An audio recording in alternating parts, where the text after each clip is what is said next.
Les Ukrainiens, je pense qu'ils avaient des opinions un peu mitigées pendant la longue période de préparation de ce sommet, parce que c'est clairement l'idée d'Andriy Yermak, chef de cabinet de Volodymyr Zelensky, et il a été critiqué ces derniers temps pour avoir pris trop de pouvoir, pour avoir un peu assumé le rôle de ministre des Affaires étrangères, et il n'a pas peut-être préparé ce sommet aussi bien qu'il n'aurait pu, du moins c'est ce que disent certains experts ukrainiens, et que les Ukrainiens auraient pu peut-être arriver à avoir une meilleure représentation des pays du Sud, d'autres pays du monde à ce sommet qu'ils ne vont avoir. Mais pour le bureau du président, ce n'est pas du tout la faute à eux-mêmes ou aux Ukrainiens, mais la faute surtout à la Chine qui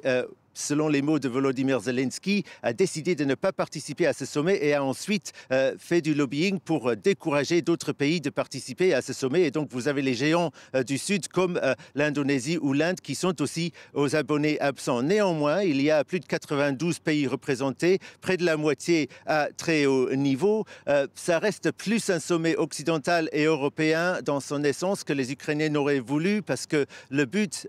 à la base, c'était de montrer que ce n'est pas uniquement l'Occident qui soutient l'Ukraine, mais beaucoup de pays du Sud aussi, et que c'est une lutte mondiale pour la démocratie, pour la liberté, contre les guerres d'agression. Je pense que ce sera un succès mitigé sur ce plan-là. Il ne faut pas le considérer comme un sommet pour la paix au sens traditionnel du terme. C'était plus un sommet pour montrer le soutien à l'Ukraine et pour discuter aussi de certaines thématiques un peu plus précises qui figurent dans le plan de paix à 10 points que Volodymyr Zelensky a publié à la fin déjà de l'année 2022. Ils ont dit, les Ukrainiens, que pour ce premier sommet, ils vont se focaliser sur 3 points qui sont probablement les moins controversés, à savoir la sécurité alimentaire, assurer que l'Ukraine peut exporter ses grains qui sont tellement importants pour le marché mondial alimentaire,